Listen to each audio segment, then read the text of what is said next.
पिछले कुछ डिकेड्स में ये देश अपनी शिप बिल्डिंग कैपेसिटी को धीरे धीरे अब कम करते जा रहे हैं। कम कर रहे हैं या कम हो रहा है, यह एक दूसरा विषय है, पर इतना जरूर है कि इनकी शिप बिल्डिंग कैपेसिटी धीरे धीरे कम हो रही है।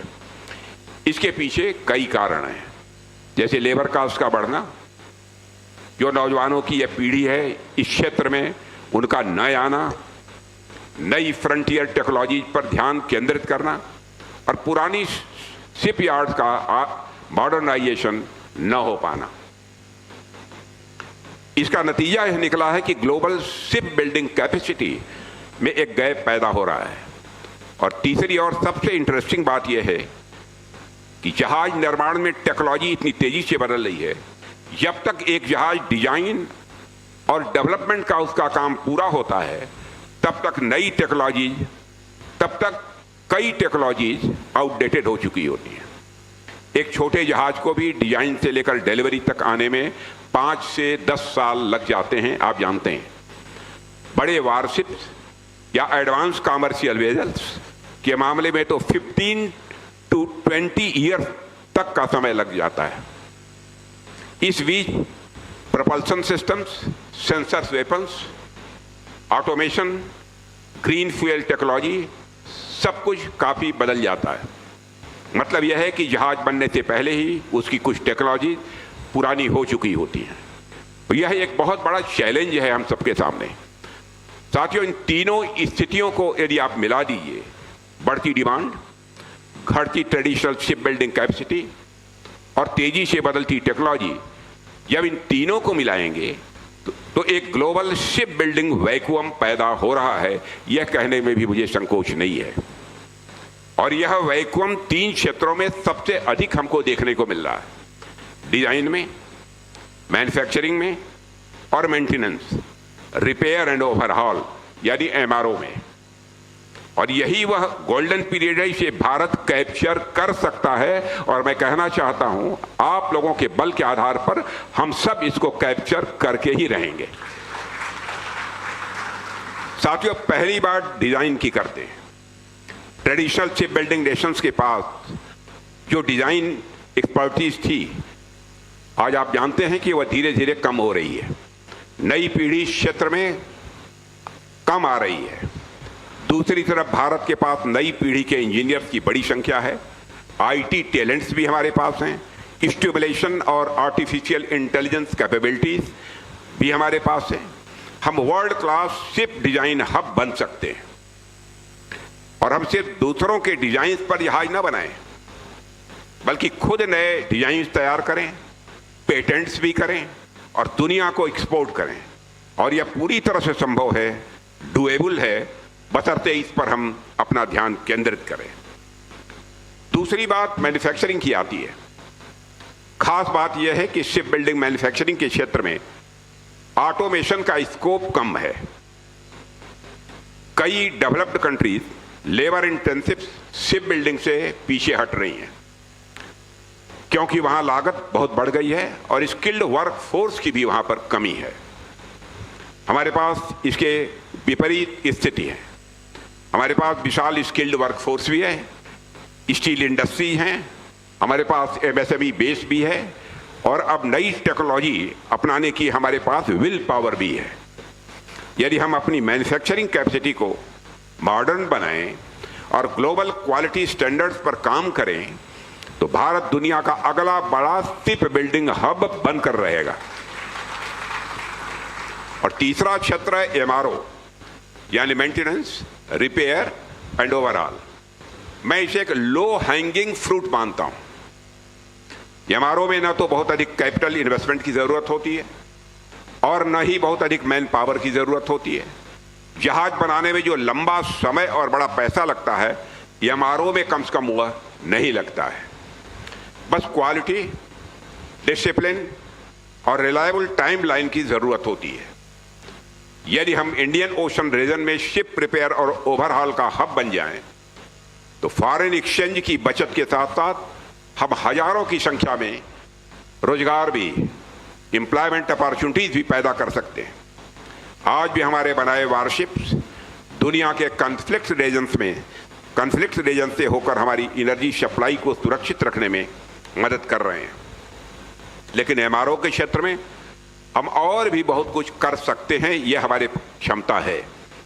मैं चाहता हूं कि जीआरएसी इस दिशा में विचार करे और जीआरएसी इस दिशा में भी अपने कदम आगे बढ़ाए। हालांकि आप सब पहले से इस दिशा में प्रयास कर रहे हैं, लेकिन अब हमें इन प्रयासों को गति देनी होगी और हमें अपने इन प्रयासों में तेजी लानी होगी।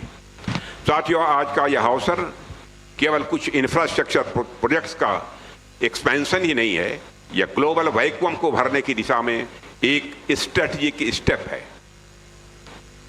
जीआरएसी की रायशक फैसिलिटी आपको 200 मीटर लंबे वारशिप बनाने की क्षमता देगी।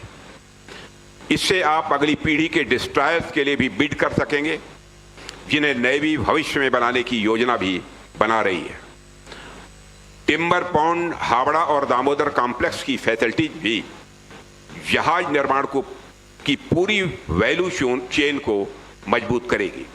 और साथियों, यंत्र इंडिया लिमिटेड की दोनों फोर्जिंग फैसिलिटीज भारी तोपों, नेवल वेपन्स और एडवांस डिफेंस इक्विपमेंट के लिए हाई क्वालिटी मेटल्स भी तैयार करेंगी।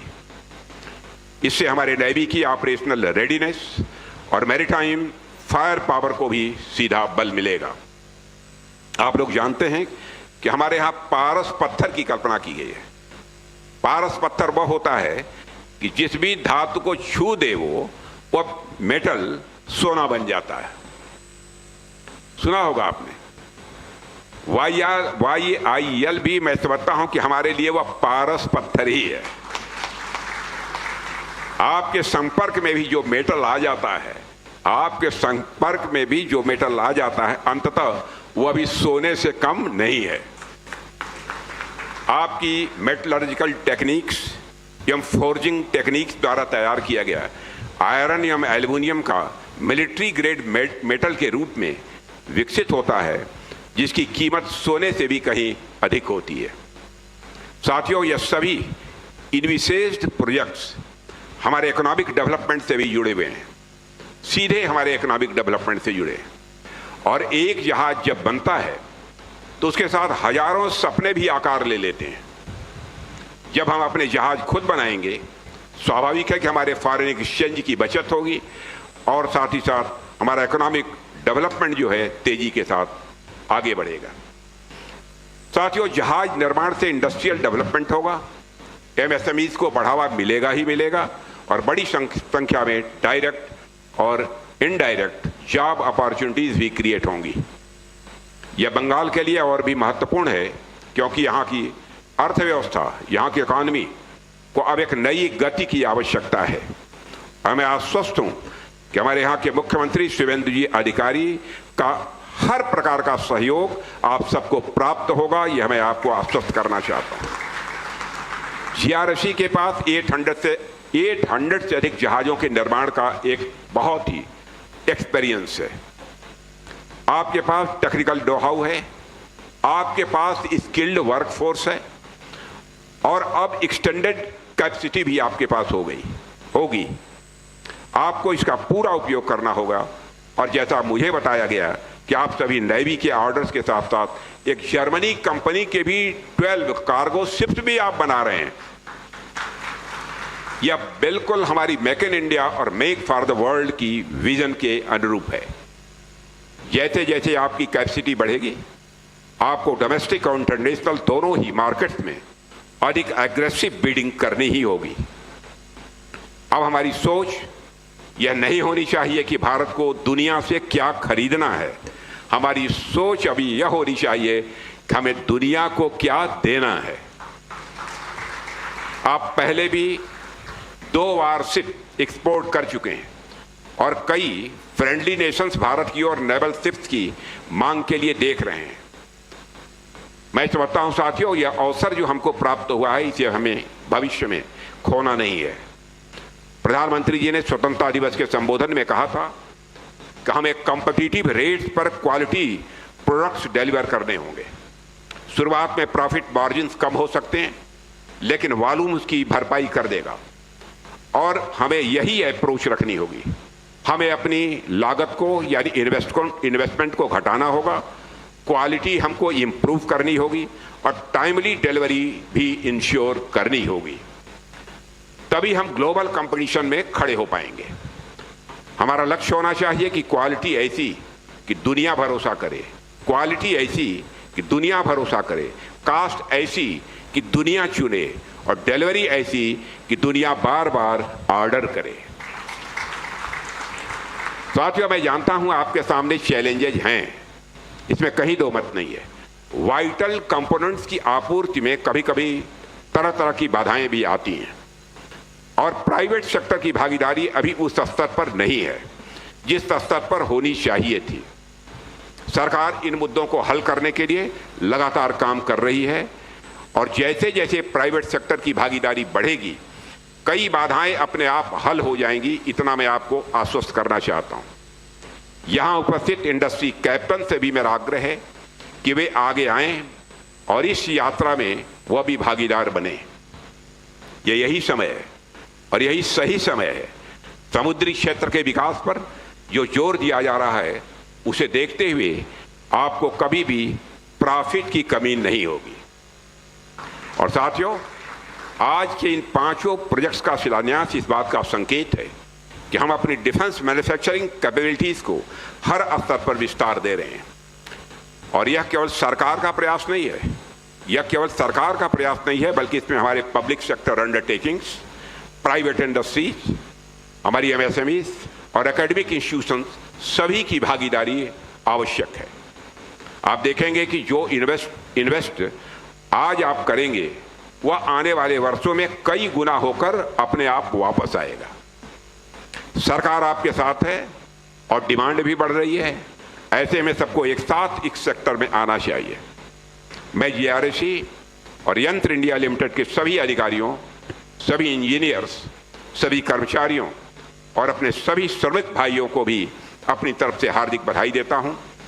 आप सभी के सम्मिलित प्रयास से ही यह संभव हो रहा है और आने वाले समय में जीआरएसी द ग्रेट जीआरएसी के रूप में सामने आएगा, इसमें मुझे रंच मात्र भी संदेह नहीं है। और आप कहेंगे तो इस जीआरएसी का वह ऐसे हालात जिस दिन पैदा होंगे, इस जीआरएसी का नाम बदलकर द ग्रेट जीआरएसी रखने में मुझे संकोच नहीं होगा। मैं भारतीय नौसेना की भी सराहना करता हूं जो स्वदेशी उत्पादों पर भरोसा कर रही है और हमारे सारे तीनों फोर्सेस इंडिजिनस आइटम्स पर अब भरोसा कर रही हैं और स्वदेशी जहाज निर्माण को भी इंडियन नेवी भी बराबर प्रोत्साहन दे रही है। यहाँ पर Sanjeev Kumar, secretary defence production भी मौजूद हैं। आपकी लीडरशिप में डिफेंस प्रोडक्शन बराबर नई ऊंचाइयां छू रहा है। पूरी लगन के साथ हमारे संजीव कुमार जी लगे रहते हैं और आपका एक इवेंट खत्म नहीं होता तब तक अगले इवेंट्स लाइन में तैयार रहते हैं। और इस 27 तारीख को इनके ही इवेंट में मुझे जाना है। फिर इस निष्ठा और समर्पण के लिए आप सराहना के पात्र हैं। मुझे विश्वास है कि 5 प्रोजेक्ट्स समय पर पूरे होंगे और जीआरएसी और वाईएल की टीमें इस चैलेंज को पूरी निष्ठा से पूरी करेंगी। मुझे पूरा भी भरोसा है कि आप सभी लोग मिलजुल कर इस यात्रा को सफल बनाएंगे। अंत में एक बार फिर इस आयोजन के लिए आप सभी को हार्दिक शुभकामनाएं देता हूं और अपनी बात यहीं समाप्त करता हूं। आप सबको बहुत बहुत धन्यवाद। বাংলার আওয়াজ, বাঙালির আবেগ, জি 24 ঘন্টা।